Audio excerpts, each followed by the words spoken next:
So now we'll see what makes us really angry. A long time ago, a young Zen monk was living in a small monastery that was located in a forest, which was near a small lake. The monastery was occupied by a few senior monks while the rest newcomers and still had much to learn. The monks had many obligations in the monastery, but one of the more important was their daily routine where they had to sit down, close their eyes, and meditated in silence for hours at a time. After each meditation, they had to report to their mentor of their progress. The young monk had difficulty staying focused during his meditation practice for a variety of reasons, which made him very mad. After the young monk reported his progress, or better said, lack of it, to his mentor, the elder monk asked the young monk a simple question that had a hidden lesson. Do you know what is really making you angry?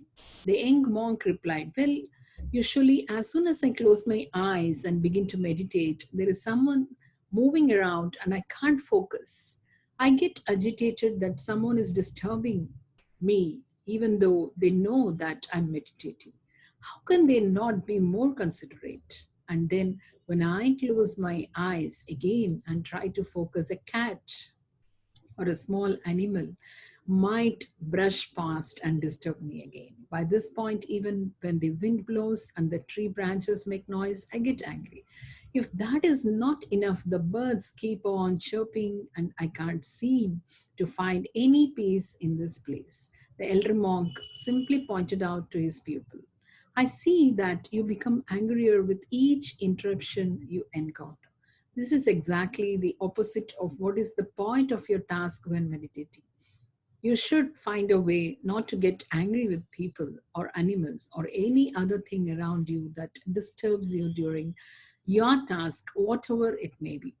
After their consultation, the young monk went out the monastery and looked around to find a place that would be quieter so that he could meditate peacefully. He found such a place at the shore of the lake that is nearby, and he brought his mat, sat down, and started meditating. But soon a flock of birds splashed down in the lake near where the monk was meditating. Hearing their noise, the monk opened his eyes to see what was going on. Although the bank of lake was quieter than the monastery, there were still things that would disturb his peace, and he again got angry. Even though he did not find the peace he was looking for, that kept returning to the lake. Then one day the monk saw a boat tied at the end of a small pier, and right then an idea hit him. Why don't I take the boat, row it down in the middle of the lake, and meditate there? In the middle of the lake, there will be nothing to disturb me. He rowed the boat to the middle of the lake and started meditating. As he expected, there was nothing in the middle of the lake to disturb him, and he was able to meditate the whole day. At the end of the day, he returned to the monastery, and this continued for a couple of days. And the monk was thrilled that he had finally found a place to meditate in peace. He hadn't felt angry and could continue the meditation practice in a calm manner.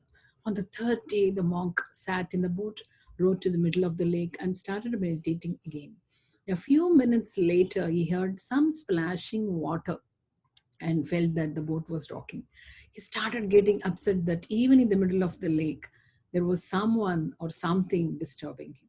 When he opened his eyes, he saw a boat heading straight towards him.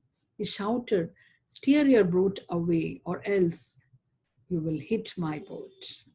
But the other boat kept coming straight at him and was just a few feet away. He yelled again, but nothing changed, and so the incoming boat hit the monk's boat.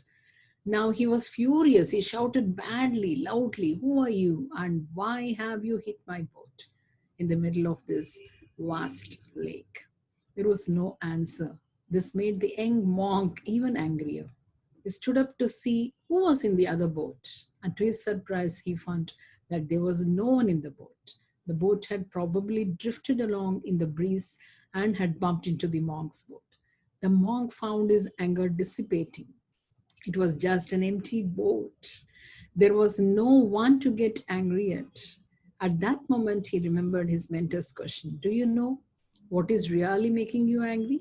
And then wondered, it's not other people, situations, or circumstances. It's not the empty boat, but my reaction to it that causes my anger. All the people or situations that make me upset and angry are just like empty boat. They don't have the power to make me angry without my own reaction.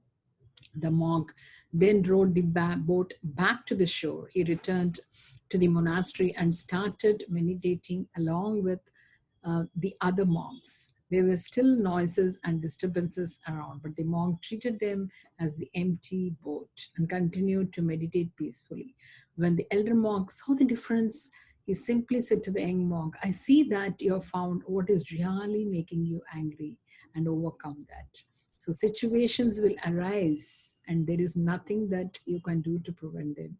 The only thing you can control is how you react to them. And in the end, your reactions will determine the quality and the future of your life. It's not easy, but remember, it is in your hands.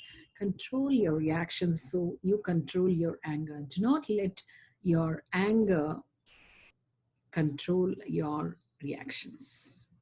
Stay blessed.